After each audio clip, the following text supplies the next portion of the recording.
Happy new year వచ్చేసింది జోరుగా, hearty welcome చెప్పేద్దామా హాయిగా.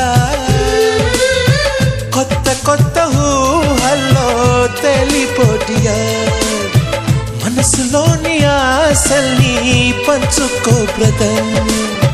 గుండెలోని భావాలు గుప్పుమన్న ఈ వేళ, కదిలల్లే కాలపు కన్నెకి టాటా చెప్పుదామా.